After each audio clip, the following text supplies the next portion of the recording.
Welcome back to Off the Bench. I'm Brandon Carney alongside Pat Gustafson. And in case you guys haven't noticed, we have another little special guest here, Austin Ekeler. Austin, thank you for joining the pod. This is for having this be the first guest on, Pat, our version of this podcast. This is a pretty good guest. We shot really high, high expectations. There you go. Look, hey, if you don't go out and put out those vibes, try to get high things done, then you don't get them. So start at the top, and work your way down. Huh? That's true. I like it. Send a DM and see where it goes, and it ended up going pretty well. So thank you for joining us, man. We won't keep you forever, but look. This has kind of evolved into a mostly fantasy football podcast. So I wanted to talk to you as sort of one of the biggest advocates for fantasy football, especially around the NFL. A question I've had for a really long time, and honestly one that sparked me wanting to get you on the show, is you've been such a vocal advocate for fantasy football, and I've seen how toxic the game can be and how some players kind of shy away from it. How have you been able to stay so positive when it comes to fantasy football to the point where you are such an avid participant and supporter of the game? There's two things to this. Don't suck. That's one. If you come out and you perform, guess what? They're gonna love you.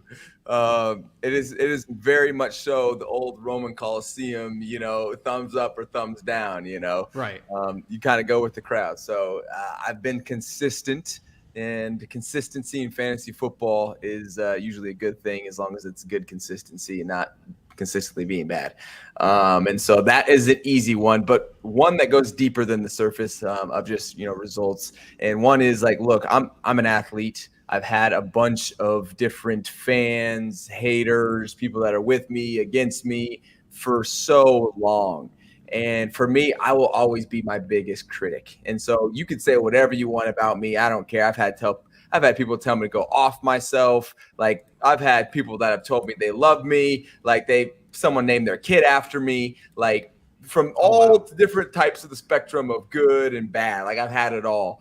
And so for me, it's like, look, I have thick skin because no matter what they say, even if they love me or they hate me, guess what? I got to go out there and take care of business in the way that I can. And at the end of the day, it doesn't necessarily directly affect me as far as what people are saying in the fantasy world, but I've had so many supporters in there. That's why I do tend to give back and do all of my fantasy show and things like that. So I see it as an opportunity, and that's why I am an advocate of fantasy football. And I think more guys, I wish more guys could see it as an opportunity for themselves off the field as well.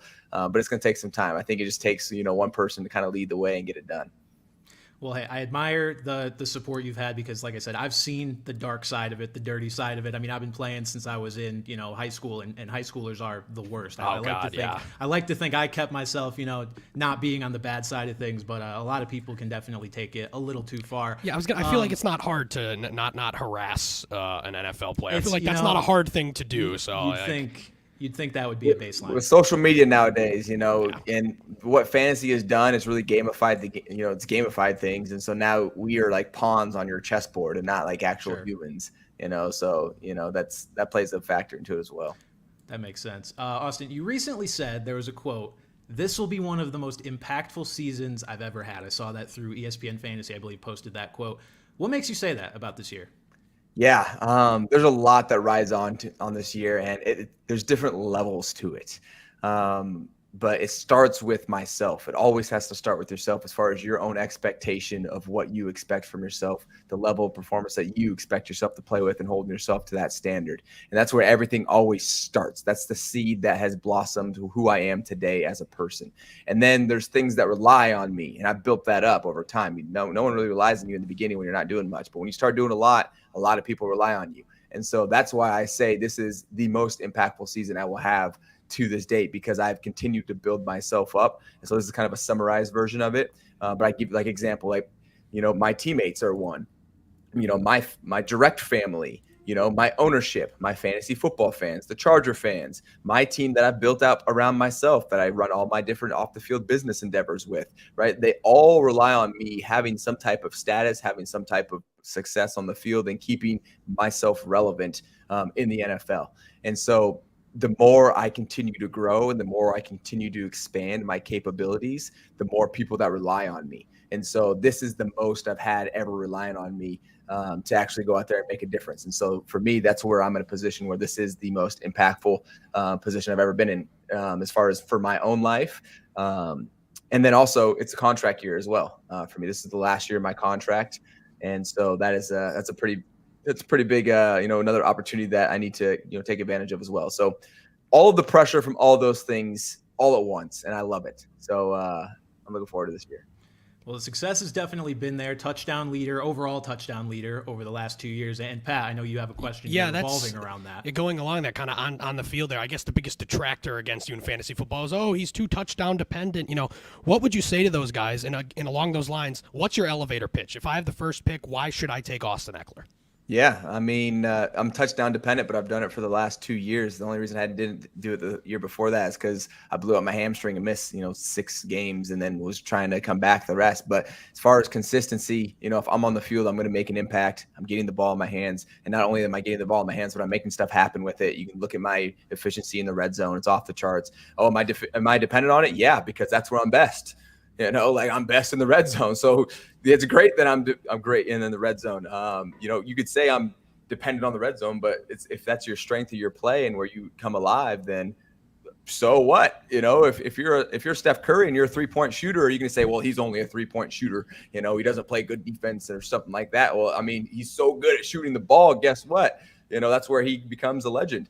And so, pick and choose. What do you want to deal with? You want a traditional back that's going to be, running the rock all the time. I had 107 catches, set a, franchise record, last year. Well, guess what? Our receivers were hurt, so I caught the ball more. If our receivers are healthy, I'm going to run the ball more. Guess what? No matter what happens, if Austin Ekeler's on the field, he's going to be supplementing his offense in whatever way they need him to be. And so, I mean, they're going to use me. And so if you want someone that's going to be used, in efficient matters on the field, then I would say Austin Ekeler's a good pick. I'm convinced.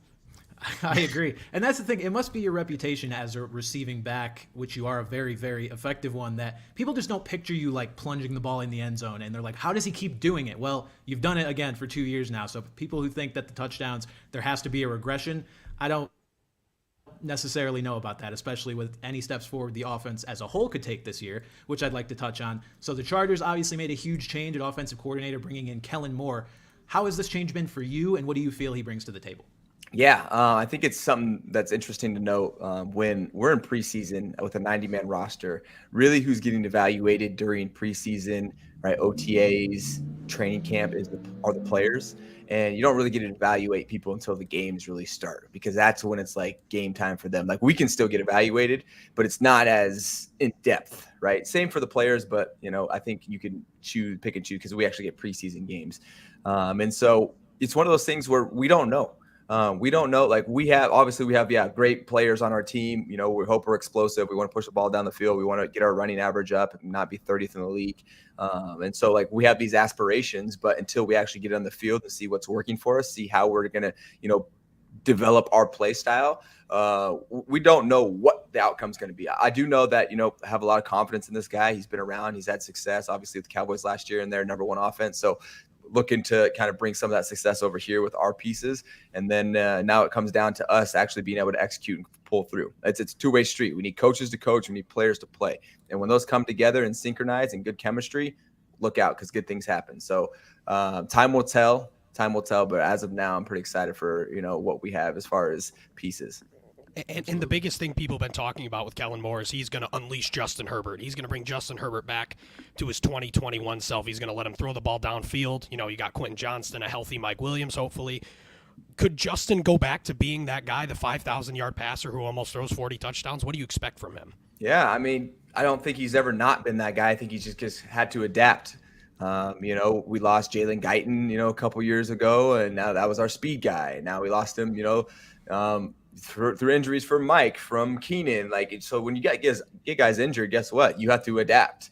And so that's why do you think I went into the season knowing I was going to set a franchise record for catches? Like, heck no. I'm thinking about, right, being efficient, but guess what? We had to adapt. And could he be unleashed? Absolutely. We got Quentin Johnson that just came in. We have Keenan, who's healthy. Mike, everyone's healthy right now in our offense, all the pieces. So as far as catching the ball, slinging it around, absolutely. It looks great on paper, but paper doesn't play football games. People do. And so we have to go out there and actually write our own narrative, and then we can talk about it. Let's talk about things that we're doing, not things that are maybe it's going to. Maybe Kellen will unleash him. Maybe he doesn't, because that's not what we need this year, and that's not where we're good. Maybe it is. But as far as like anticipation, I think, you could definitely make a bold prediction there to be like, yeah, Justin's going to have a lot of pieces to throw to. And if not, guess what? He can still check it down to his backfield buddy, and we can go get some yards that way. And I'm sure he will be doing that plenty. Justin Herbert, QB2, I believe it was, Pat, in fantasy 2 years ago. Shifting it back to fantasy a little bit now, I'm sure you have a ton of football memories over your long career, but I'm curious, do you have a standout favorite fantasy football memory, whether it's beating somebody on the last play of Monday Night Football or starting yourself and leading yourself to a win? Is there anything that sticks out to you? Yeah, there's two major things that stick out to me, and they were never instances. I just never had there's so many different instances. One was, I think I had 4 touchdowns one game. I think I scored like 38 fantasy points or something like that, something crazy. Maybe it was even 40 something. And then I think Jonathan Taylor that week had like 5 touchdowns and he had like 50 something. But so that was, I guess, a moment. But really the things that really stand out to me was being RB2 last year in PPR leagues, and then being RB1 this past year. Like that's something that I'll never forget, and that was something that will live with me forever. And looking to bring it back for another one, another title. Yeah, that's one of those that I'm like, man, like I'll look back on and always remember in the fantasy world, and hopefully will kind of be a staple of my fantasy career, even when I'm done playing. I love it. And now we've got to get some of your insight here. Is there anyone in particular, whether on the Chargers or whether on another team, any sleepers? Anyone that's not on our radars that should be? Man, I hate the sleeper pick conversation, which I know that's what everyone wants to know, right? Who's the next guy? But right. It's such a ridiculous like expectation for you to be able to say like this person's gonna pop off. Like I even go back to my situation. Like I was a special teams guy. I was strictly special teams, and then I came out of nowhere. There was no way anyone would have picked me my rookie year, because I was just running down on punts and kickoffs, and then I ended up having like 800 yards offense and like 5 touchdowns. And so there's people like me that will pop up out of nowhere, which is why I think the NFL is so great, because you have opportunities for guys that can be those sleeper people. But for me to say that I can even start to think, I'm not in the weeds like some people are, as far as like, okay, look at the situation, how could this possibly play out? I got my own situation to deal with, so yeah. Can't give too much on the sleeper. Sorry about that. That's all good. You're a little busy this time of year. I think we understand that much. Yeah. If we want to make it easy on everybody, just draft Austin if you have the chance to. That wouldn't be a bad. Who needs sleepers when you've got the RB1? Exactly. Now, you made it a point to connect with fans, whether it's through fantasy football, social media, whatever it may be. You took that to another level. I want to talk about your app Experience. For the people out there that don't know, what is Experience and how did you come up with the idea? Yeah, Experience is an app that I've created, and there's a website as well, but it's a way to engage with influential people. People that have a fan base can go and sign up for Experience and offer different ways to basically monetize their own name through interactions that they want to do. For instance, during fantasy football season right now, like I'm announcing people's fantasy draft orders. There's a thing you can go on there. I can talk trash to your fantasy opponent for you. You can do video chats. If you want to get your jersey signed, I've assigned my stuff. So we have 6 different offerings that all of our people, our talent can offer on there to their fans. And so right now, yeah, if you check us out, it's experience.io. And it's spelled by like my last name. It's EKSPERINECE, Experience. And so it's a way that I wanted to engage with fans in a way that was like kind of catered to the way I wanted to do it, because I know you're a content creator. It's a full-time job. And for me, I'm like, I don't have that commitment, but I'm definitely willing to engage with people. I'm just going to do it here on the platform where I can turn it off and on in a more like individualized way. So that's Experience, and looking forward to continue to grow this thing and get more influential people. Hey, maybe even yourselves get on there, put the podcast on there. People can come in and ask questions and things like that. But no, it's a way for people to get access that they wouldn't normally get. For sure. No, I checked it out. It looks like I mean, it's a more advanced Cameo is what it looks like to me. It's Right. like Cameo, but with so many more options. You have guys who allow you to like have a video game session with somebody, or like you game said, with get me, things signed, just answer a DM, even stuff like that. So way more advanced than here, make a video for me, which I thought was a really, really cool aspect of it. Another thing you're into, you formed the Austin Ekeler Foundation in 2020 to help people who, in your own words, have limited resources, limited opportunities to fulfill their passions in their lives. What are you most proud of that has come from your foundation? Ooh, wow. Actually, there was a unique situation that literally just happened. We signed a new running back into our room. His name is Aaron Shamp. Aaron Shamp, and he went to Long Beach Poly, and we just finished Long Beach Poly's weight room renovation. So going just a little bit of details on my foundation. I love to implement resources, tangible physical resources into communities that are lacking. And so Long Beach Poly's weight room hadn't been renovated in 50 years. And so we went and the floorboards are sticking up, the equipment's falling apart. So we're like, okay, this is a great opportunity for us to go and give back.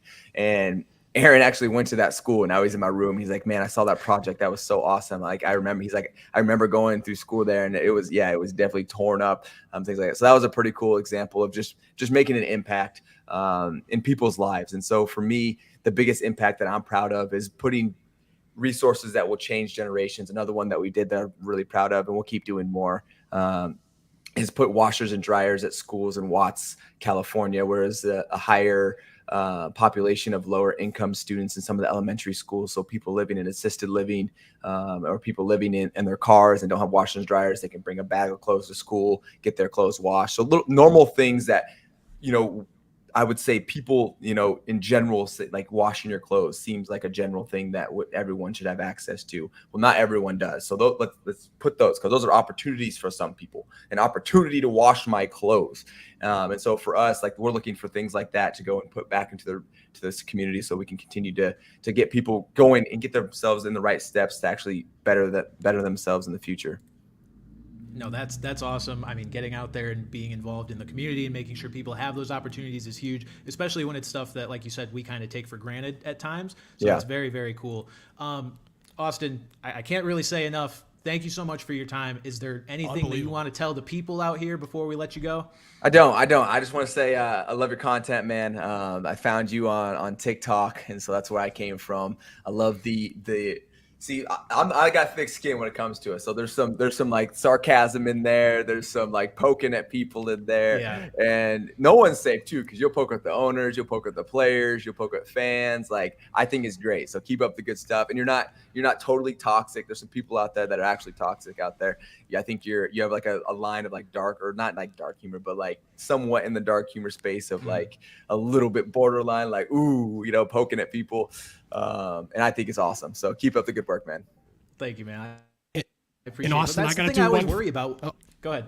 I got to do one thing, go ahead, too, Pat. for my father. My father would kill me. I got to say, you know who runs the West, right? Not these guys.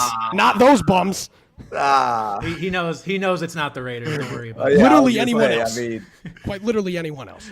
Yeah, but no, Austin, I was going to say, like, that is one thing I worry about with my content sometimes is I'm like, I do know that obviously now NFL players are seeing my stuff, coaches, everybody's seeing it, and I wonder how people are going to react to it. So, not that changes how I make it or anything, but it does make me wonder. I'm like, are people going to be like, oh, this guy's ridiculous? And I like to think I don't cross that line, but hey, I appreciate you for taking it with a grain of salt, knowing that I'm kidding pretty much 100% of the time, and I will roast the hell out of my own team, let alone everybody else's team. So any Patriots nonsense you see in there, as a Patriots guy, know that that's me leveling the playing field a little bit. So thank you, man. We appreciate your time. And by the way, I will be at your preseason game against the 49ers in San Francisco. So hopefully, I probably won't see you on the field, to be honest. So I don't know if I will be. I don't know if I have that kind of access. But either way, I'm going to be there. Be there in attendance. So thank you again for your time, man. Have a great day. Thank you so much, Austin. Good luck. Yep. See you, Thanks, guys. Wow. Can I just say one thing? Yeah. Holy fuck. Did that just happen? That seems like a reasonable reaction. So, I mean, look, for anybody who's been following this podcast for any length of time, you know that we've here and there talked about bringing guests on, and it's never really materialized. And, I was kind of in the middle of just trying to rebrand the podcast and get this version of it with Pat and I up and running before we kind of mix things in. I DM'd Austin on TikTok when he first followed me because that made us mutuals, and then they show up in your little inbox.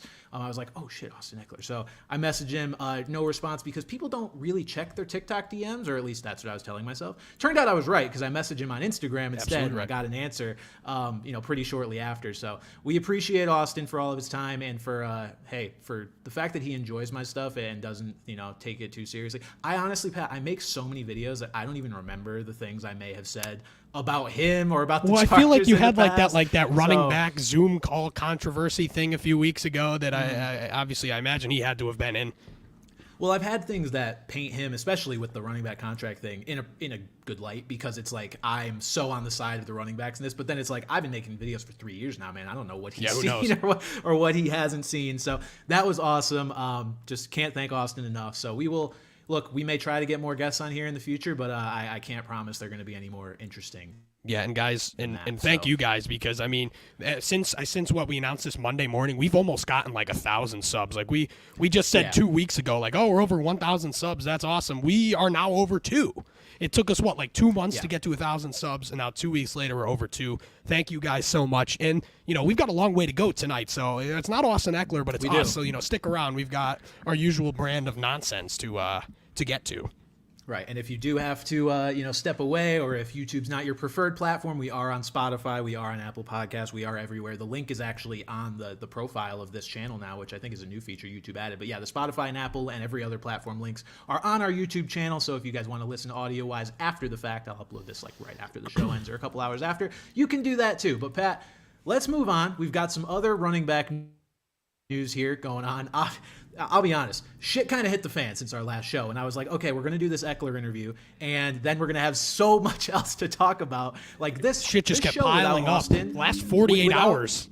Without any guest, this show could have easily gone 2 hours. So we're going to try and stick to our normal hour 30 or less, but we'll see where that goes.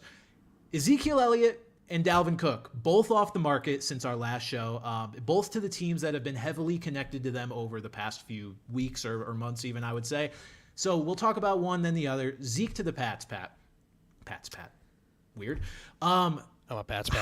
How are you viewing this when it comes to, I guess I'll say, the fit of Zeke on the Pats? But look, from a fantasy football perspective, what does this do to Ramondre Stevenson for you? Because I have sort of an interesting perspective on it. Ramondre specifically, I also think these two, we'll talk about Dalvin more, but I think these two situations are kind of being lumped together where people are saying like DEFCON 5, like Ramondre Stevenson is plummeting, Breece Hall is plummeting. But then I see other people who are like, oh, this means nothing. Like, this means nothing. And like, let's be real. Neither of those are true. Like, yes, it means something. I think I lean more towards the it means nothing than it's doomed. Specifically in New England, like Ramondre Stevenson is still the guy. And we've talked about it for the last few weeks that even going back to college, he has never had the number one, workhorse role before, even in Oklahoma. So it would have been very reasonable if, they don't believe in Kevin Harris and Pierre Strong and what the other band of misfits they have there. It made a lot of sense to bring in a more established guy to complement Stevenson. Unfortunately, I just think that Zeke might hurt him a little more than, say, someone else, like Kareem Hunt or even Dalvin, because what is Zeke going to do at this stage in his career besides score touchdowns at the goal line? Yeah. Which in fantasy, especially non-PPR, where, disclaimer, we still play in a prehistoric non-PPR league. We almost got out of it. We almost did. So we close. Petition. We were close, but that's for okay. you new listeners here today, we still play in a non-PPR league, and touchdowns reign supreme.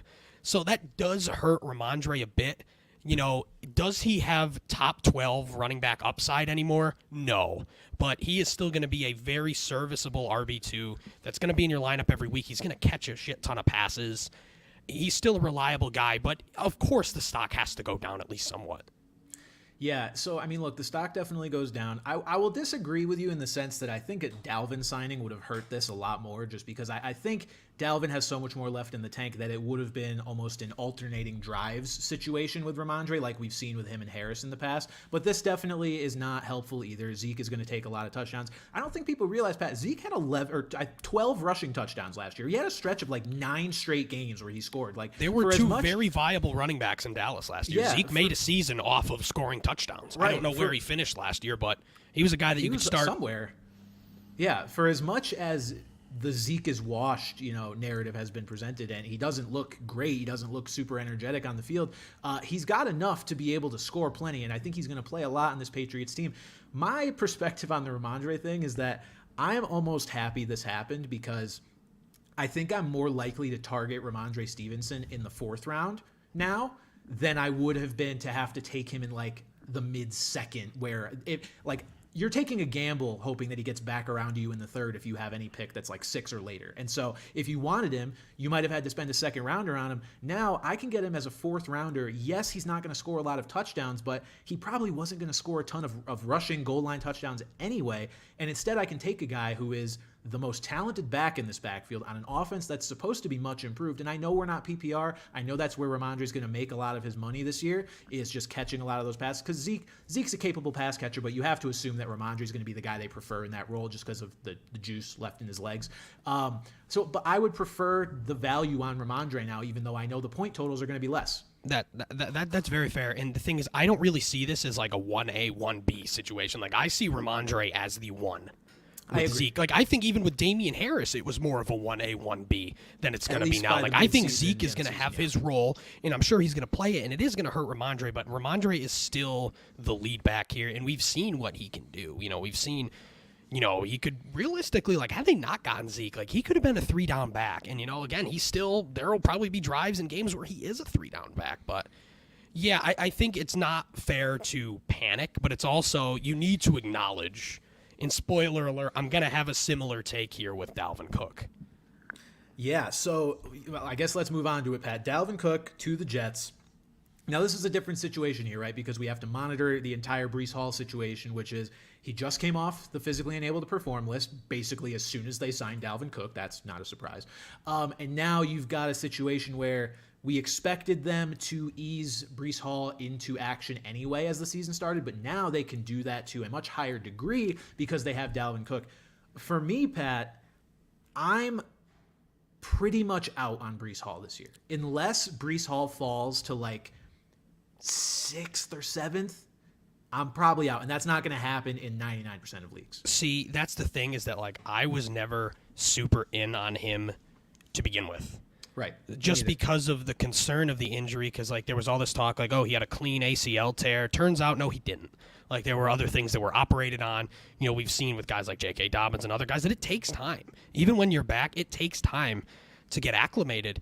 And the Jets made a very, very reasonable move to get a guy like Dalvin Cook, whether you're going to ease Breece Hall back in or not, because you've got guys like Michael Carter and Bam Knight who, they're not great. Like, if Hall needs to be kind of eased in and complimented, those aren't really your guys to do it. Dalvin Cook is. It's tough because Breece Hall was so good last year. Like, he was on track to be the RB1 as a rookie. That's insane. And they're still going to want to use him like that. But you've got Dalvin Cook there who's going to command some carries. Granted, there was a bit of a fall off last year. A lot of the metrics hated him last year. But he still produced. He's still a solid running back. I said the Patriots situation is kind of like a 1 and then a 2.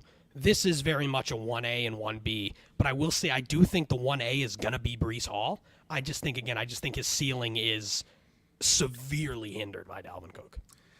I think the 1A, 1B thing is fair. I just think that probably doesn't materialize until at least a few weeks into the season, because they have no reason right now to give Breece Hall more touches than Dalvin absolutely. As Breece is trying to get back into action. So I don't expect that to happen, but I think as the year goes on, unless Dalvin gets hurt, I don't expect Breece to see, 20 carries in any game, really. Like, I just don't see that in the cards. They gave Dalvin Cook a good chunk of money here. I believe it's up to $8 million with like $7 million guaranteed or something around that. But you look at just what's transpired before this, right? And it's speculation, but I think it's fair speculation that Rodgers took this pay cut.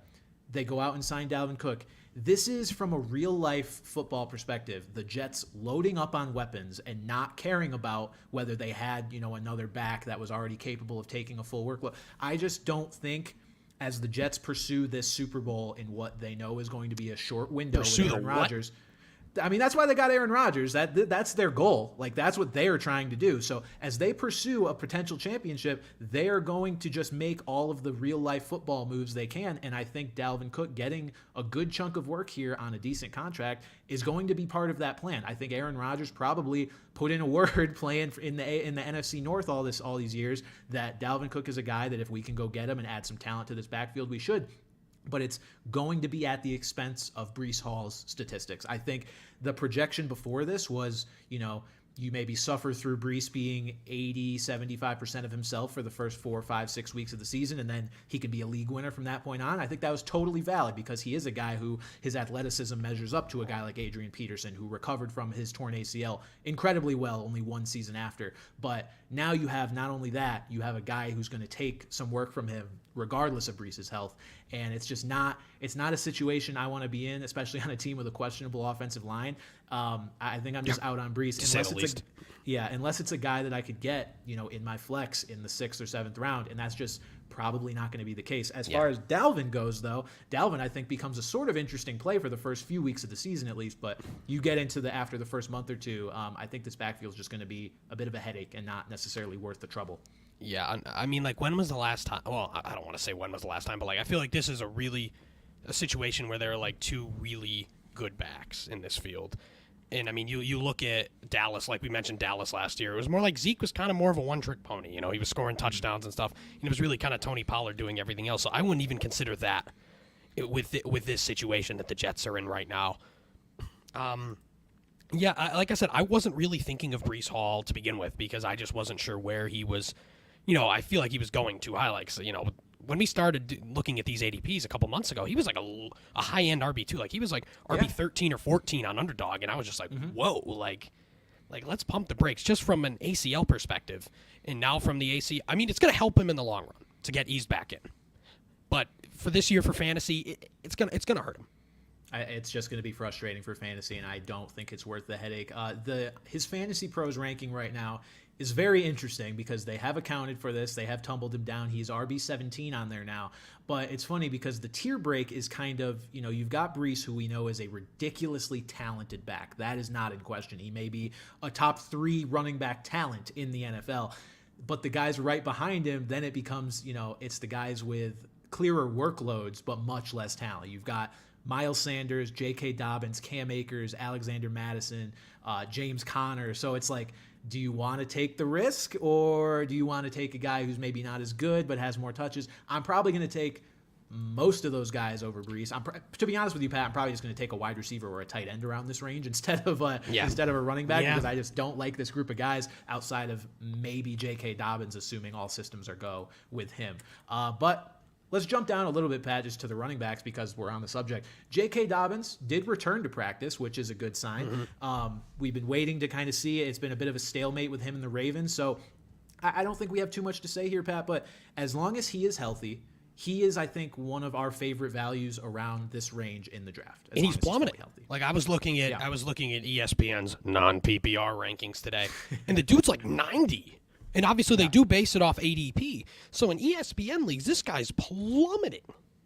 Obviously, I don't think that's where he's going to go, when we're drafting in 2 weeks. I don't think that's where he's going to be going. But that's an insane value. And another interesting thing, kind of, with the first, it was Josh Johnson was starting for them. It was Justice Hill. It was not Gus Edwards. Justice Hill was out there, I believe, playing every snap with these starters. So that's another interesting thing to go about it. But if J.K. Dobbins is there and playing and healthy, he is clearly the guy. And for that value, that's insane. Yeah, love the talent. Fantasy Pros has him as the 49th overall player right now, which feels more accurate to me. It feels like, you get him in the middle of, or I guess the very beginning of the 5th round, or more likely, somewhere in the 4th round. I think that's fair, assuming you've gone, you've got like 2 strong receivers and maybe an RB1, and then you add J.K. Dobbins there as your RB2. That's, you're building a pretty nice team there. As long as all systems are go for Dobbins, he sticks out like a sore thumb among the running backs that he's near, even on Fantasy Pros. Again, those guys like Akers, Madison, Conner. I think you as well, Pat, believe that Dobbins is just a much better player than most of those guys. So yeah, and and like I said, he produced a lot last year despite physically looking terrible. There were times, I remember he had one like 60-yard touchdown where guys are like, he doesn't look right. It's like, Sure, but he just ran for a fucking 60-yard touchdown, not looking right. So a whole other year removed from the ACL. Why not? Yeah, it was the most uncomfortable-looking touchdown run I've ever seen, but it was a touchdown run nonetheless. Pat, another running back returned. Kinda. So almost. The guy that's been taking all the headlines over these last few weeks, Jonathan Taylor, is back at the Colts practice facility at the very least. Still not practicing, still on the PUP. I don't know what to do with Jonathan Taylor right now. I think, again, we're at a point where if you're drafting around Labor Day, you're going to have some sort of clarity. It's a good step forward that he's at least back, but for now, I still don't know where you can draft him. Full disclosure, I did join an underdog draft where I ended up getting the 101. I took Justin Jefferson, and I took Taylor on the come around because I was like, you didn't listen to you didn't listen to Austin's plea? Apparently not. Hopefully he doesn't listen this far. I know, but I just took. I was like, this is such a crazy talent to have here. I'm going to take Jefferson and then Taylor and then Mark Andrews, and it was just a crazy little grouping of guys. But I'm like, if Taylor ends up playing, it's a great value. But again, that's the luxury you have in best ball. Like, if this situation isn't any clearer, if Jonathan Taylor hasn't practiced by the time you and I are drafting here on Labor Day weekend, I don't know how you feel good about him, in any round. So we're still waiting. It's a good step forward, but it's a baby step forward. Yeah, that's the thing. In our league, I'm picking at 12, and I'm just sitting there thinking, there's a very good chance that people are just kind of scared of the situation. And there's a very good chance he could be staring me in the face at 12. And obviously, he's going to need to be on the practice field. He's probably going to need to play in a preseason game to feel comfortable using first or even, the first pick of the second round capital on him. But that's going to put, if he's there, that's going to put me in a very precarious position because we obviously know what he's capable of. Even last year, there were reports where he looked really good before he got hurt. So, we know what Jonathan Taylor can do. It's just, is he going to be out there?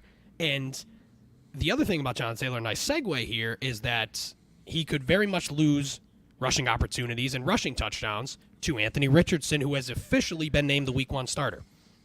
Yes, Anthony Richardson, this is kind of one of the biggest dominoes for me for fantasy because Anthony Richardson was a guy that I was going to be pretty in on if he got named the starter. Look, things had been trending this way, but it was always kind of a remote chance that Gardner Minshew could have been the guy. We've seen that over these past few years of rookie quarterbacks who we know should be out there, should be getting the reps where there's basically nothing to lose, and yet they don't get started right away. You have a situation where Andy Dalton starts over Justin Fields, things like that. But look, Shane Steichen and the Colts are going to give Anthony Richardson the reins from the beginning of the season, and they said there's no leash on him. This is Anthony Richardson's team, and there shouldn't be a leash on him. This team is not trying to compete for a championship this year. This is fully, Anthony Richardson, go figure things out, go get better, and we'll see where we end up, and wherever we end up is fine, and hopefully it sets us up for success in the future. But he is the starter, and I think that makes him a very, very interesting quarterback target. And kind of just to touch on that, too, is that, I love the vote of confidence. You love that for a rookie like Richardson, despite, all the talk where, he probably needs to sit a year, and yeah, he probably does. But, I think that's another thing that I've really loved around the league. What is there only, really one, unless I'm forgetting one, there's really only one QB battle, and that's in Tampa Bay. Unless I'm forgetting one, there really isn't another. But you've seen situations in, Atlanta and Washington where it's there could be a QB competition, but they're saying, no, this is our guy. And, that's got to be a huge confidence booster for some of these first, second-year quarterbacks. But, as for fantasy with Richardson, again, we know the upside. I mean, the dude's a freak athlete, got a freak arm, obviously going to have a lot of rushing upside, which kind of puts him over a lot of those other guys in that low-end QB1, high-end QB2 range. But I am scared. I am very, very scared of Anthony Richardson just because, there will be weeks where he's going to rush for, 80 yards and 2 touchdowns, and you're going to feel like a genius.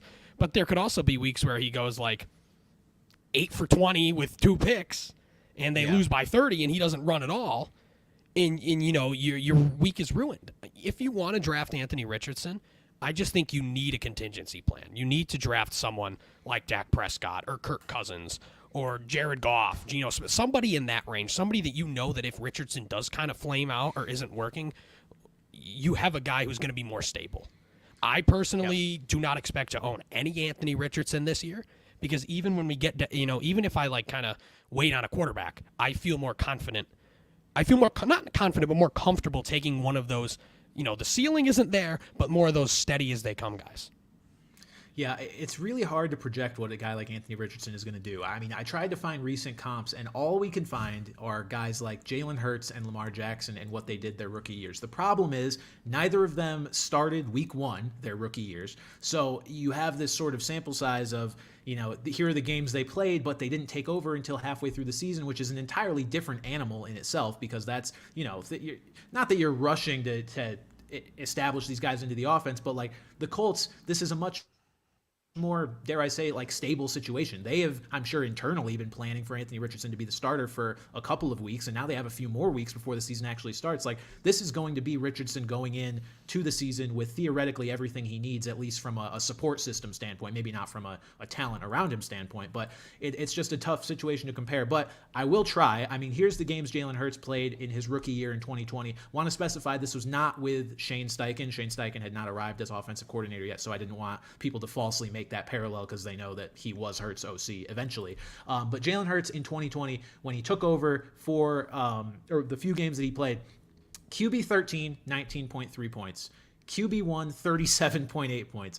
QB 12, 20.6 points. So those were the games that he started and finished when he took over for Carson Wentz. Those are the games he started and finished. But again, like he was sitting. I don't know if this is a better or worse like situation. Like it was him sitting and not having an expectation to start good. Like, is Richardson going to come out nervous? Like, there's so many things that you have to consider when you're thinking about a guy who's going to start week one. And also, like, those QB 13 and QB 12 games, obviously you're very much okay with those. But I think those are a reminder of kind of, just because a guy is a running quarterback and can stack up points with his legs doesn't necessarily mean it's going to result in these gaudy numbers like the 37.8 that Hurts put up in his second ever start. Then you've got Lamar Jackson, his rookie year in 2018 when he took over for Joe Flacco. Obviously, Lamar broke out his second year, and that was luckily I had Lamar that year. And I think mentally I had been comparing Richardson to that year for Lamar and not realizing that this is going to be a completely different thing. Like, being a rookie is so different from being in your second year.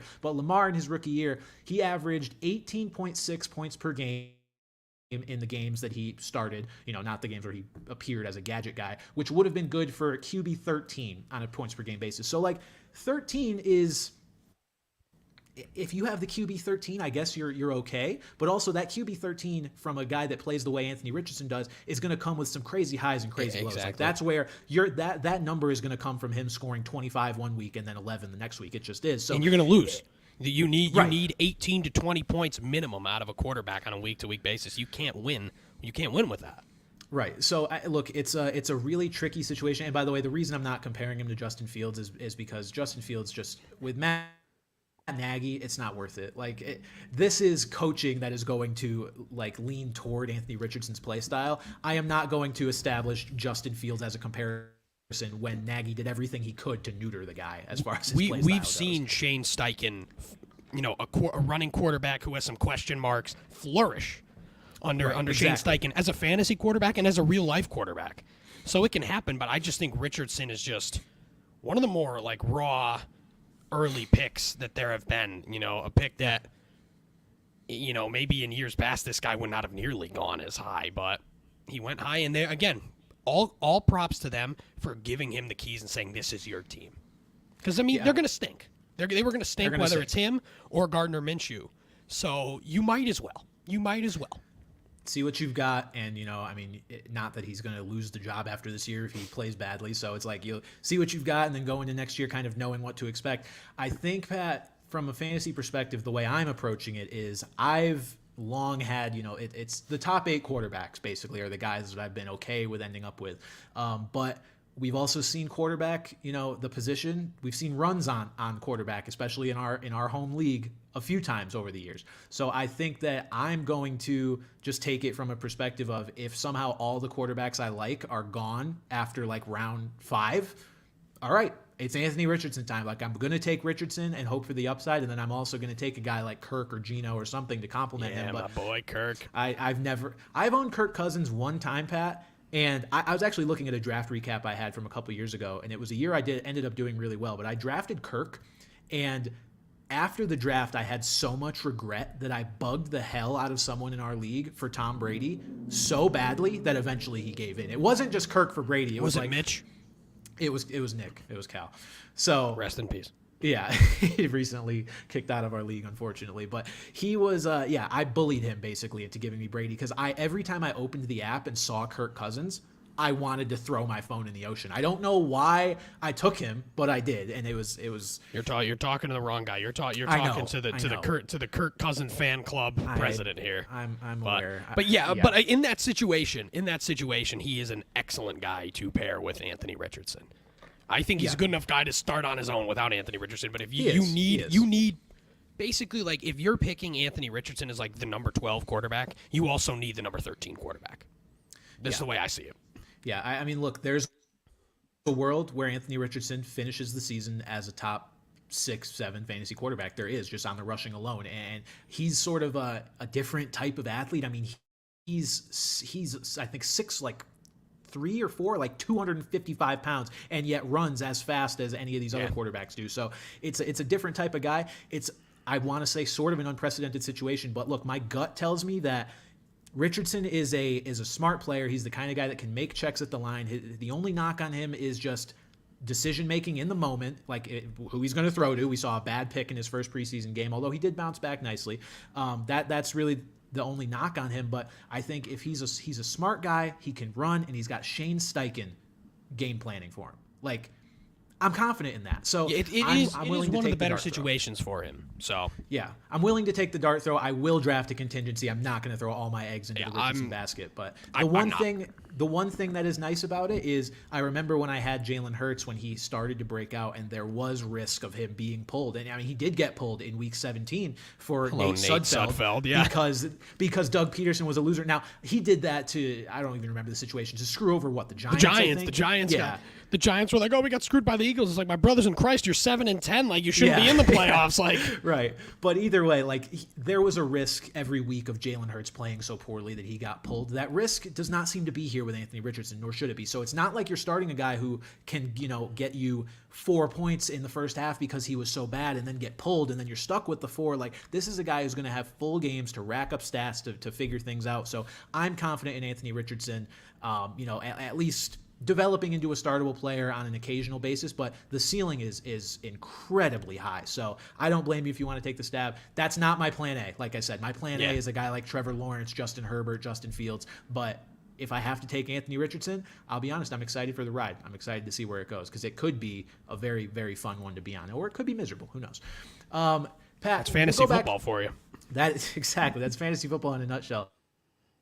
We'll go back to one other running back really quick. So Kareem Hunt, was it last podcast that we basically anointed him as a saint, as most podcasts did, because we thought that he had signed? Was kind of just a swing and a miss there. I don't know who reported that. I think it was like Diana Rossini, who's very good and very big whiff. Expected to sign with the Saints, did not happen. He's taken 2 more visits since then to the Vikings and to the Colts. Look, all 3 sort of running back situations that would make some level of sense for him to sign with. I think. To me, I guess my preference would be the Vikings, probably, because Alexander Mattison, I've talked about it before, is just not a guy that I necessarily believe in the talent. I believe in the workload as of right now, but it's a guy who it feels like a ticking time bomb of somebody that could take over at least a decent amount of touches from him. And if they sign Kareem Hunt, I mean, the guessing game's over. We don't have to figure out if it's Ty Chandler or Dwayne McBride or Which, by the way, it does seem like it's Ty Chandler. Yes, right now, absolutely. It does seem like Ty Chandler. Chandler had a very nice preseason game, so if you want to take a bench stab at Ty Chandler, I would not blame you in the slightest, whether you're a Madison owner or not. So, obviously, as long as they don't sign Kareem Hunt. Yes, exactly. So Kareem Hunt going on these visits remains unsigned as of this recording, so we'll see what ends up happening with him. But I don't know. All these spots are interesting. The Colts are very interesting. Look, I'll say this. If he goes to the Colts and Jonathan Taylor comes back, I'm out on JT because, I would draft him eventually, but it's like then you have just another mitigating factor of, okay, Taylor's trying to come off this injury. There's a contract dispute. And I know if Taylor's out there week 1, it's not like he's undraftable because of Kareem, but it's just that is sort of another compounding issue. It's like if he's out there week 1, the contract thing could come back up at any point. We've already seen him in and out of the practice facility during preseason. So yeah. I just think if you add a guy who might take some passing downs, it's just even less comfortable of a pick. I'm not worried about Kareem Hunt at all, especially in the Jonathan Taylor situation. He was really bad last year. Like, I had some Kareem Hunt last year, he wasn't and it was just waiting every week. It's like, when is this guy going to have a decent game? Like, But again, it was to the point where, like, I can't get rid of this guy because he's Kareem Hunt and you never know what he could do. But, yeah, you could have. And, again, I just think, a very established option in a backfield with, like, Deion Jackson and, oh, God, I'm forgetting their other running back's name. Evan Hull is there. Yes. Evan Hull. And now that Zach Moss is gone. But, like, again, I think that would just be a backup who, is going to play a little bit, but I wouldn't be worried. Whether it's Indianapolis, whether it's Minnesota, whether it's even New Orleans, I'm not super worried about Kareem Hunt taking away too much from anybody. To me, the Minnesota fit would be one where I could see him having some semblance of flex value, at least in a PPR league, but it's not going to be reliable flex value in the slightest. Like that's just a team, Pat, that I know is going to throw the ball so goddamn much that the passing down back, I think, would have some sort of value if you can identify who it is. And if Kareem Hunt signed there, it would be him. So we'll see if Kareem Hunt ends up actually signing. It could be Madison. That's true. They have talked about him as a 3-down back, but it also seems like they've been doing a lot of due diligence to find somebody else to do that work, at least, even though it potentially even takes some early down work. But who knows how that backfield's going to shake out. And Kareem Hunt, maybe he doesn't even sign by the time week 1 comes around. It seems like he's just kind of window shopping right now. I don't know. There's no clear favorite for Kareem like there was with Zeke and Dalvin when those guys eventually signed. And then, I mean, Leonard Fournette's just been radio silence. I know he visited with the Patriots. He visited with the Pats, but that slot has been filled. God, imagine they bring in Fournette too. Oh, God. I saw something about how the Patriots, now that they brought in Zeke, have like the slowest offense in the NFL based on like 40 times. Like you take Mac, Zeke, Ramondre, Hunter Henry. Like Juju's 40 time wasn't anything to like be super impressed by for a receiver. Devontae Parker, I was like, well, we're going to be methodical, okay? How about that? That sounds like a plan to me. Pat, preseason, there was a lot that you could actually take away from these preseason games. We talked last week about how, don't overreact to things that happen in the preseason, especially don't overreact to preseason box scores because guys are playing against second and third string defenses and all this stuff. Don't mean much. Yeah, but we did mention that one thing you can take away is how much guys are playing and who they're playing with, whether it's the first team or the second team. I want to shout out one account specifically, Nathan. I hope I'm pronouncing it right. Nathan Janke on Twitter, PFF_Nate JAHNKE.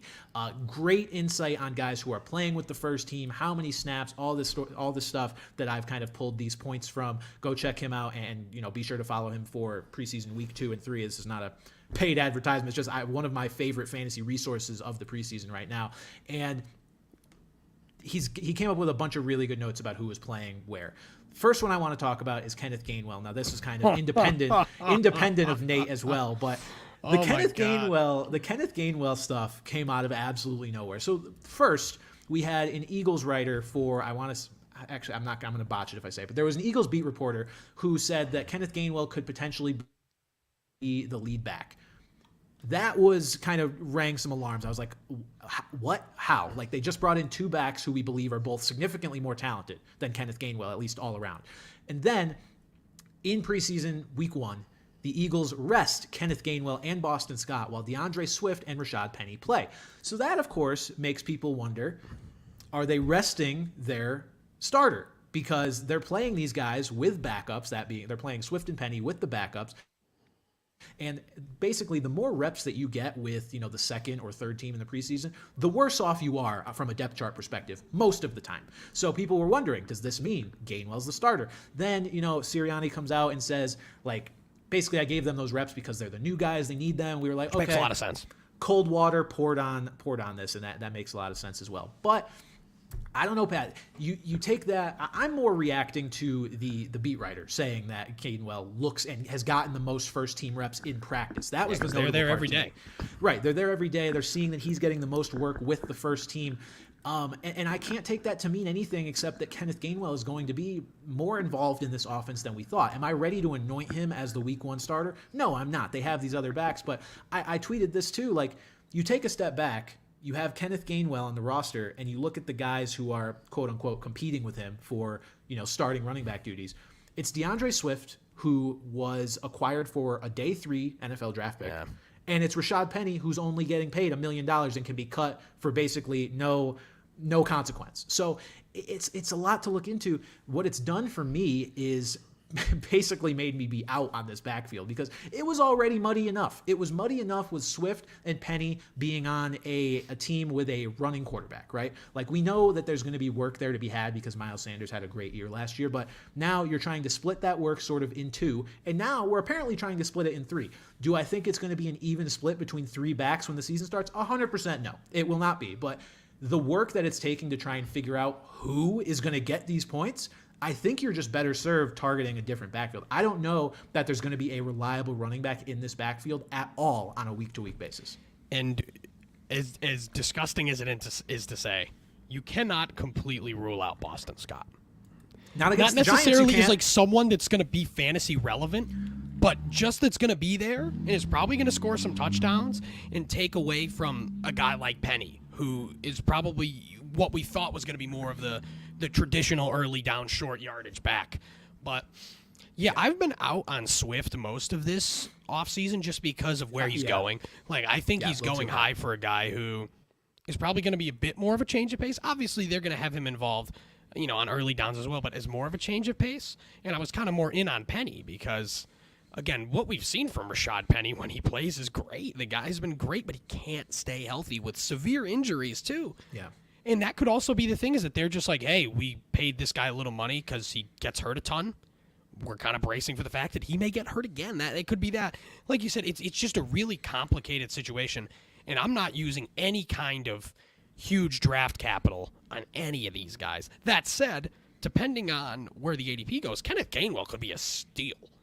If it turns out that he is the lead back, even with Jalen Hurts, even with these other guys, I mean, the guy's probably not even going like drafted right now in a lot of leagues. Like, he's one of like those late round flyers. That's obviously going to change, but still, you could be getting possibly a starting running back on one of the best rushing offenses in football for pennies on the dollar.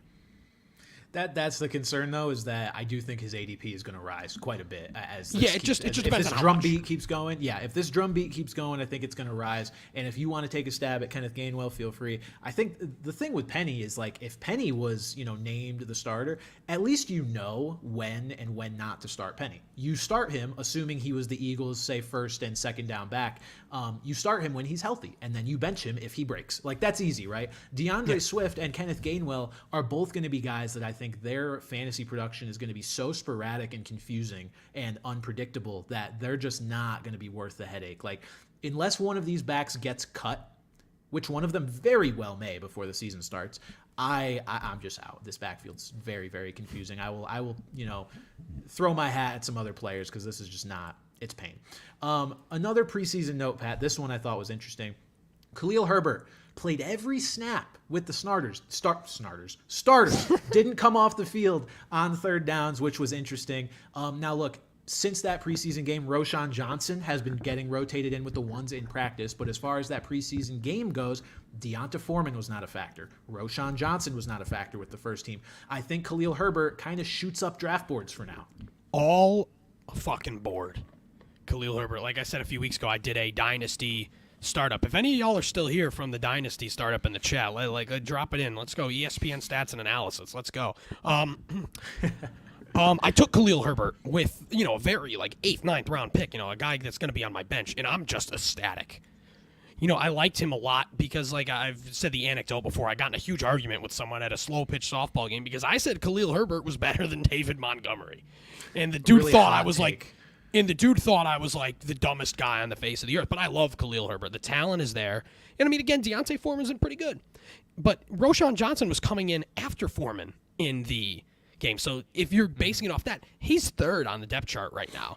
And again, he could be a factor at points. Herbert's not going to be this huge workhorse kind of back. Deontay Foreman is going to exist, and Roschon Johnson is going to exist.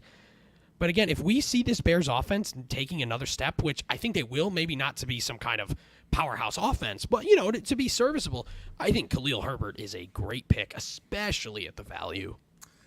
Yeah, and again, this is a lesson of what to look for in these preseason games, because notice we do not give a shit about the 52-yard screen pass he took for a touchdown. It doesn't matter. He looked good, yeah. He did look good, and it's nice to see that kind of play can happen. It's nice to be able to visualize it with the Justin Fields with one of the funniest stat lines I've ever. Well, like 3 for 3 with like 129 yards and 2 touchdowns, like something like an immaculate passer rating, just fucking hysterical. It looked like that Randy Moss Thanksgiving game stat line where it was like 3 catches for 1 billion yards and 3 touchdowns. Yeah. Or the Jerome Bettis 5 carries for 1 yard and 3 touchdowns. Oh yeah, the Zeke special. The Zeke stat line, do all year.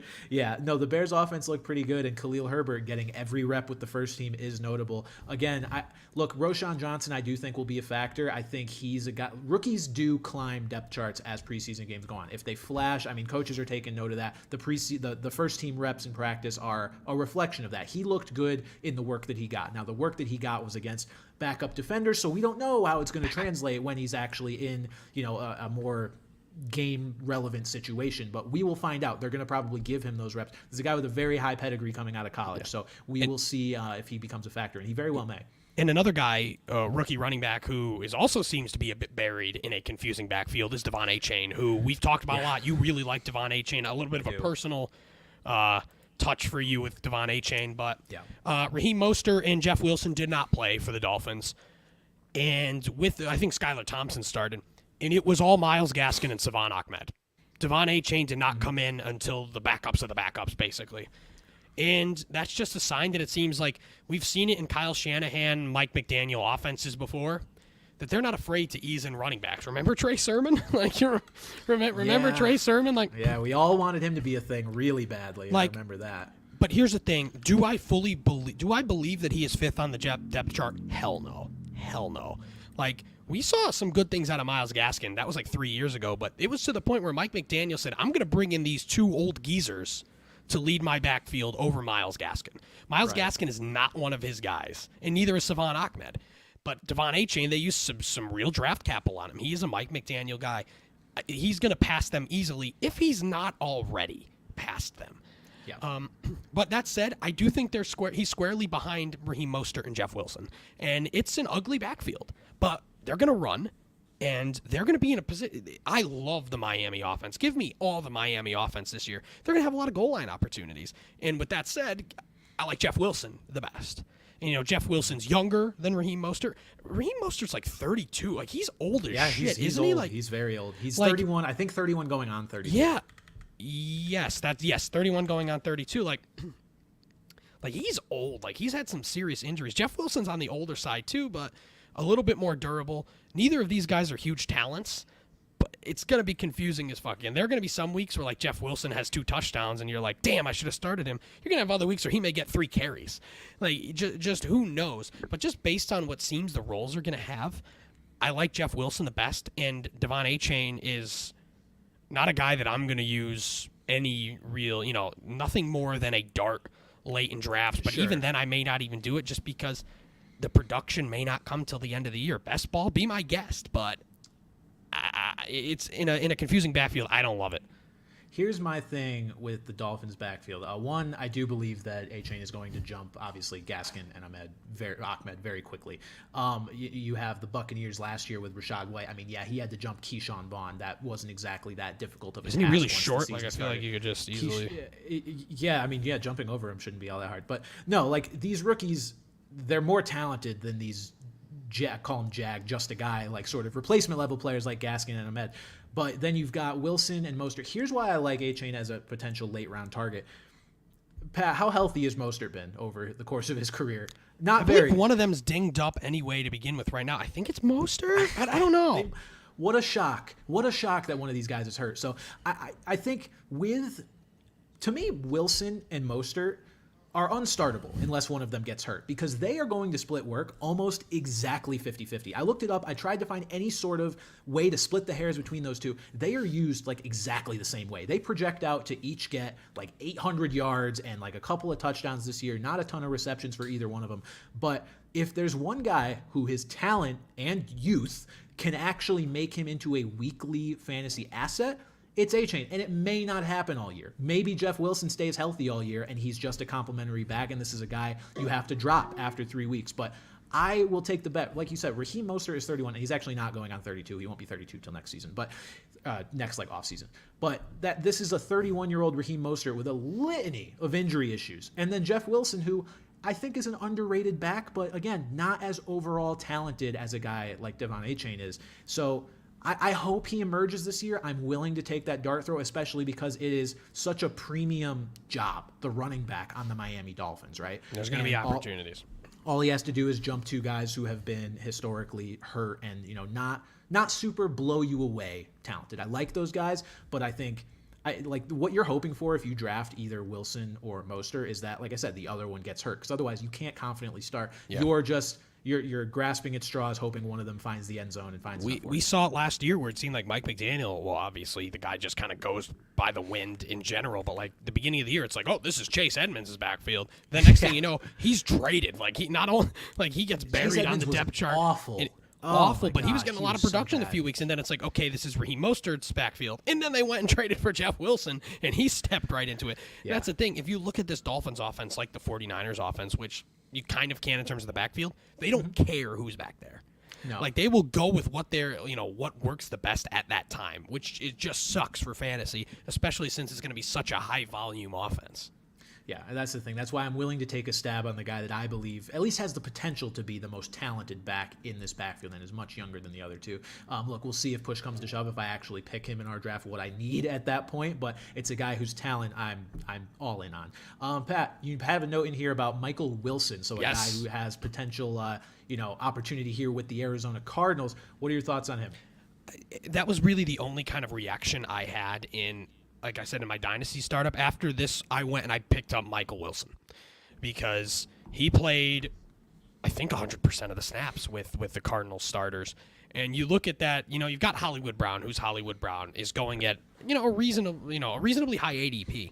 You may not want to take a Cardinal at that high ADP, but then you're looking at guys like Rondale Moore, Greg Dortch. These guys are small. Like, Michael Wilson has the size. And again, this is going to be a really bad team, like possibly first pick bad. But they're going to be losing a lot, and they'll probably be throwing a lot. And, you could get Michael Wilson. You may not even need to draft Michael Wilson. Like, he's a guy you could steal at the end. But out of these really unknown rookie receivers, if, like, someone's going to kind of come onto the scene, not necessarily burst onto the scene, but be someone who you can think about starting, I don't hate Michael Wilson there as a late option. No, I think that's fair. Look, Hollywood Brown is a guy that I think has always kind of left us wanting more in terms of receiving production. So, look, there is a gap for a guy to step up there in Arizona. And I have this note for our next little segment here, Pat. Wide receivers that, played only in 3 receiver sets with the first team in the preseason. Now, this is an interesting note because these are guys that are not going to get, not that they're not going to get a lot of snaps. I mean, they'll still be on the field a good chunk, and they're still very draftable players. But you, in an ideal world, want a receiver who's not really going to come off the field unless he, needs a rep off because he's tired. You don't want guys who are going to come off the field due to certain formations.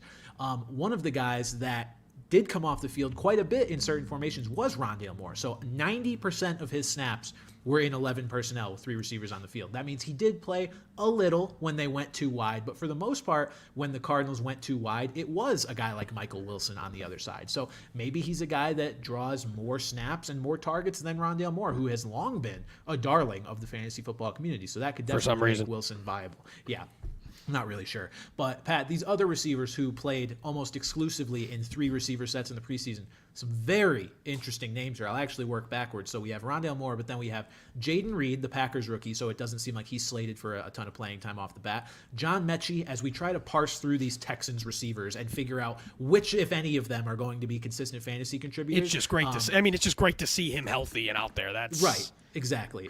But it's a shame that DeMar Hamlin is guaranteed. Well, it's not, you know what I mean? DeMar Hamlin is guaranteed the comeback player there, which isn't a shame, but, John Mechie, would have been the slam dunk, a guy coming back from cancer as well as DeMar Hamlin. Like, give 2 of them. Come on, give 2 comeback player of the year awards. No, I'm with you there. But, like, John Mechie was a guy that, because of the pedigree coming out of Alabama, because he's been, quote unquote, in the NFL for a year, at least absorbing the playbook and stuff like that, could be a guy that could contribute in his first year. But it looks like, at least if we're trying to split the hairs between him and Tank Dell and Nico Collins and even Robert Woods, it looks like at least we can cross Mechie off that list for now, and it'll be more of a developmental mental thing and a 3 wide receiver set thing for him. Pat, Elijah Moore is here. Like, that's interesting because people suspected he could take over Donovan Peoples-Jones for that starting or 2 receiver set slot alongside Amari Cooper. Doesn't look like that's going to happen right away. And then we've got Jackson Smith-Njigba. That one, I mean, duh. Like, he wasn't going to play over Tyler Lockett. Right away, he wasn't going to. Yeah. So that one makes sense. The big one here is Christian Kirk. So Christian Kirk did not play in 3 receiver sets. It was Calvin Ridley and Zay Jones. And then when they went down to only 1 receiver out there, it was Calvin Ridley. So, Pat, I think this is twofold. One, it makes me even more confident in Calvin Ridley because they're already treating him as their clear number 1. I mean, we haven't seen, obviously, production or crazy targets yet because preseason and it was only a few drives. But what's happening is kind of what I logically expected to happen. Christian Kirk is going to take a step back. And again, he's not undraftable, not by any means. Oh, I still really like him. But a guy that is he's getting demoted in terms of playing time. He is. And that's a concern for me. I mean, he's going to take a hit. But the thing is, you saw that, like, you can sit there and say, like, yeah, these guys only played in 3 receiver sets. But who's to say these teams aren't going to run out 3 receiver sets a lot? That's the thing is, like, not a ton of teams run 2 tight end sets, or the fullback is almost going extinct. Yeah. So we're seeing a lot more 3 receiver sets. And for a guy like Christian Kirk, I just think that's kind of going to be his role. Not necessarily that, like, he's kind of taking a back seat in the offense. Like, they clearly showed that for the money they paid him, what they loved him last year, and he had a great rapport with Trevor Lawrence. And obviously a guy like Calvin Ridley is going to take something from him. But you could also say that Ridley's going to take some heat off of a guy like Kirk. But at the end of the day, even Kirk going outside, it's Zay Jones. Like, I'm not worried about Zay Jones at all. And that's the thing is, honestly, I don't necessarily see this as a negative for a lot of these guys. I think it's really good for a guy like Elijah Moore, who I've loved all offseason, and I still really do. Whether he's in the slot or not, I think he's a far more explosive player who we saw really good flashes from him in New York 2 years ago before he got put in one of the biggest dog houses we've seen in recent memory. They fucking hated that guy. And even a rookie like Jaden Reed, like, to see that he's out there in that kind of role, obviously we figured he'd be behind Christian Watson and Romeo Doubs, but to see him out there and looking, and we're going to talk about Luke Musgrave soon, but Jordan Love looked pretty good. Like, obviously it's a preseason, but, like, he looked poised, he looked confident, he was making good throws. I think we might be overlooking that Green Bay offense just a little bit. Are they going to be the juggernaut Green Bay offense? Probably not, but I think we're looking at a steady offense here. Yeah, we very well may be. Look, the 3 receiver set thing is not a reason to panic. It's just a good glimpse of where teams are with these players, right? Like, there's certain guys, rookies, that are, they need to climb their way up. Like Jay said, he may very well be playing over Tyler Lockett as we get later in the season in 2 receiver sets, at least occasionally. But look, in the ideal fantasy situation for receivers, and not a ton of guys do this, are the guys that move from the slot to the outside, back and forth a lot. Because when you are changing alignments like that, it generally leads to more production just because defenses don't know how to deal with you as easily. It's not as cut and dry. So I think Elijah Moore being exclusively on the field in 11 personnel does worry me a little bit, but he's still a guy that I like, and I'm willing to take that gamble on at that point in the draft. I think the talent is great, and I think the Browns and Deshaun Watson are going to be unfortunately pretty good this year. So we'll see what happens there.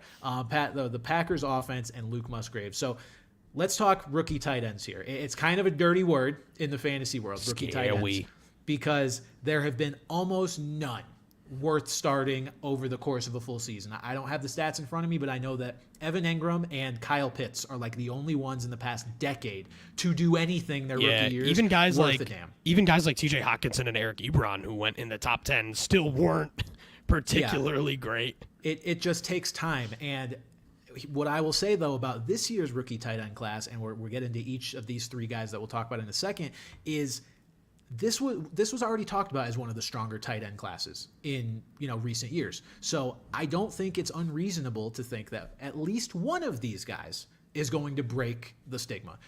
The problem is going to be identifying which one. Maybe multiple of them do it. I mean, the odds are stacked so against them because of history, but if anybody's going to break that trend, it's going to be one of the better tight end classes we've seen. So we've got Luke Musgrave, Sam Laporta, Dalton Kincaid. We'll talk about Luke Musgrave first. 100% of snaps with the starters. You may have seen this clip going around of him. I think it was an end around where he scored. the Packers love this guy, and they're using him a lot. Yeah. So it's just a matter of what that's worth. I saw some tweets saying that like he's been one of Jordan Love's favorite targets, that's the thing. I think the best way to benefit a rookie tight end is putting him with a new or a rookie quarterback. Because obviously if you get a rookie tight end with an established quarterback who's got his targets, it might be harder for him to incorporate himself. But we're looking at a pretty new, a new look offense in Green Bay under Jordan Love. And if he can kind of lock in with Love at the beginning of it, I don't see why not, especially Dynasty, especially Best Ball. But again, I just closed the Underdog ADP page here on tight ends. But I'm curious to see where he's going. Musgrave is tight end 24. I think that he will very much exceed tight end 24. If you're playing 100% of the snaps, it's kind of hard not to. But that's the thing is that for him and then Sam Laporta as well, they're just going into a situation with zero competition. Like what in Green Bay, Tucker Kraft, who's also a rookie who doesn't seem to be doing very much, and I don't even know who else is still around in Detroit. Is it like one of the Zylstras, Brandon Brock Zillick? Wright, I believe. Brock Wright's the backup. Oh, Brock Wright. Backup. No competition. Yeah, nobody. The only worry for Dalton Kincaid is that there is Dawson Knox, who is okay. He's not a terrible tight end, but he's not going to be a fantasy guy you want to start, but he's just enough to cut into Dalton Kincaid. He's going to catch some touchdowns there regardless. He's got a good rapport with Josh Allen. But I think what we might see bucking this trend of rookie tight ends is that we've just got a lot of good situations here. Yeah, we do have a lot of good situations here. And I think the upside case for like a guy like Dalton Kincaid is that they end up actually using him the way that they're claiming they're going to use him, which is as a pseudo slot receiver. But everything you hear around camp is that he's making all these great plays and he's just consistent day in and day out. And on a Bills team that is looking for a secondary target that's reliable. Look, Dawson Knox has been an end zone guy, but not been a super productive or super consistent guy outside of that. And week to week, it's been super inconsistent. That role can be taken. Maybe Dalton Kincaid takes it. Look, maybe Gabe Davis is healthy and maybe he takes it. But who? I really hope not. Because I'll just be upset. But yeah, all these tight ends are playing so much with the first team. Now, Sam Laporta, the Lions did not play their first team in their preseason game really, but they played all their tight ends, which means you could still get a look at how they're valuing their tight ends. And Sam Laporta played what is the note here? He played 100% of the snaps in 11 and 12 personnel when he was out there. So he was the starting tight end. That's not a surprise either. Again, it's only Brock Wright out there. But one of these guys, I believe, at least, this will be my take. One of these guys will finish as a top 8 tight end. I don't know which one. Okay. I don't know which one, but I have enough faith in the class as a whole. I think Kincaid has the ceiling as a player and as in that offense. I think Kincaid has the highest opportunity to be a tight end one. But I think at the very least, Musgrave and Laporta can be these kind of bye-week fill-ins where you're looking at the waiver wire every week and it's like, there's Sam Laporta and there's Luke Musgrave looking at you like, think about him, and then you don't go get him. Like at the very least, I think they're going to be on your radar. Might not be someone touching your roster or your lineup, but still. This is, like I said, this is just a good situation where we've got talented tight ends. Michael Mayer obviously didn't play. The Raiders fucking stink. So, it doesn't really matter what's going to happen with him. But Devontae Adams is getting 40 targets a game anyway. He damn well might. And but with those three we've been talking about, Musgrave, Kincaid, and Laporta, very good situations. I think there's a very real possibility these guys are relevant sooner than later. Take a shot on a rookie tight end is the lesson here. One of them's going to be good. I don't know if it'll be the one that you have, but I think this is the year to take that chance. Now, Pat, sad trombone noise for one of our favorite tight ends. Not a rookie, was a rookie last year. Greg Dulcich. He's effectively a backup. He only played on third downs. He only played on third downs and 2 tight end sets with the Broncos first team. He played behind Adam Troutman, who even drew, I want to say he had 3 catches for 18 yards. This is a weird little Sean Payton thing. Troutman obviously is a guy that Payton had in New Orleans. So it looks like Troutman's going to be the primary play. This team just apparently does not want to target Dulcich as much as it did last year. Well, here's the thing is that Adam Troutman's a starter until he crumbles week 2. He's just another guy that has just not stayed healthy consistently. But I was thinking about it earlier. Just Sean Payton's one of those guys, similar to John Gruden, not to tie something back to the Raiders again. When you bring in a coach out of retirement like that, they're going to have a lot of say in personnel. And they're going to want to bring in their own guys. And you see, who are the two guys really that Sean Payton brought in from New Orleans? Adam Troutman and Marquez Callaway, who was a clear wide receiver 3 behind Jerry Jeudy and Courtland Sutton, not Marvin Mims, like some people thought. It was clearly, Marquez Callaway. So Peyton wants his guys, and he's going to use his guys, and it's a fucking shame because Greg Dulcich looked really good last year. Yeah. He was getting targets. He was catching the ball downfield. It was clear he had at least some rapport with Russ, and it just sucks. It just sucks that he is a backup to Adam Troutman, who, by the way, don't draft Adam Troutman. Don't do it. No. We were telling you to draft Greg Dulcich, or think about Greg Dulcich as a high-end upside tight end too. Do not draft Adam Troutman. He has not shown anything, let alone in this Denver offense where there's other targets and stuff with who knows how the fuck Russ is going to look. Do not draft Adam Troutman. No, I mean, look, Dulcich could play his way into more playing time over time, but I also think Sean Payton saw what he did last year. He knows what Greg Dulcich is, and he's actively choosing not to play him. And you mentioned Adam Troutman potentially getting hurt. Pat, I almost don't think it matters. I think Chris Manhertz probably just becomes the starter at that point. Like, he's obviously valuing a blocking tight end as his starter. And inevitably, because you're on the field as a blocking tight end, receptions will come your way occasionally. I didn't even know he was on the Broncos. You're not blocking on literally every snap as a blocking tight end. But that's a great name, by the way. Chris Manhertz. But that's obviously what Peyton's prioritizing. He doesn't want to have a primary pass-catching tight end. I mean, look, some teams are moving toward this where tight ends are tight ends in name only, and they're essentially just receivers. Obviously, the Bills, we just talked about them. They're doing it with Dalton Kincaid, but it doesn't seem like that's the direction Peyton wants to go, and I think just a lot of cold water poured on the Dulcich train here, which is upsetting because, man, great hair that guy has, huh? Oh, I know. Great hair. So I'm sad we won't get to see more of him. Pat, we don't have viewer questions here for the end of the show, but I see you want to talk about Aiden O'Connell. Him. That it? Just Aiden O'Connell is him? No, what? He did look great. He looked great. Yeah, and I think, it's kind of important just because of what we've seen from Jimmy Garoppolo being made of glass. And if Jimmy Garoppolo gets hurt, and this team is going to be bad. I think this team is going to be contending for a top 5 pick. You're really going to throw Brian Hoyer out there? Like, really? I hope not. At least, he's going to suck, too. At least see what you've got in Aiden O'Connell. And watching him in number 4, I've got a Derek Carr jersey. I'm just going to tape it over if Aiden O'Connell ever looks good. But he did look good. I just think it's relevant just because, and to talk a little bit more about that game, boy, did Trey Lance look fucking horrible. Oh, boy. He looked awful. And I saw a thing where it was like, wow, the 49ers who never throw the ball were disadvantaging Trey Lance by doing a lot of passing plays. It's like, so you're saying you're playing to your quarterback's weakness by throwing the football. That sounds like a problem. And what now? Shanahan had a comment that said the only way Brock Purdy's not the starter is if he melts in practice. He never gave Jimmy G that kind of confidence. He never gave Trey Lance that kind of confidence. So it's the Brock Purdy show, and that Trey Lance trade is going to get worse and worse and worse as time goes on because I'd like to see the kid get an opportunity somewhere. He still hasn't really gotten one in San Francisco with the injuries, but it's just not going to happen there, and it's just clear to this day those rumors that Kyle Shanahan did not want him and wanted Mac Jones. Those are becoming truer and truer every single day. He does not want Trey Lance, and he got incredibly lucky that with literally the last fucking pick in the draft, he got a guy in Brock Purdy that fits his offense perfectly, who's not as volatile and of a project as Trey Lance.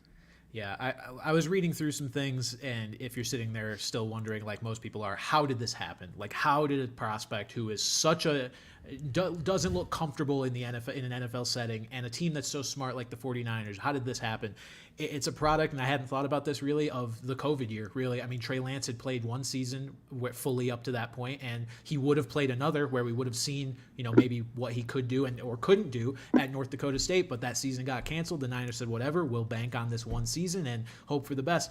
It didn't work. I heard a ridiculous stat the other day. Geno Smith attempted more passes last year than Trey Lance ever has. Any level of football, Pat. since high school. You take high school, college, and obviously NFL, there hasn't been much.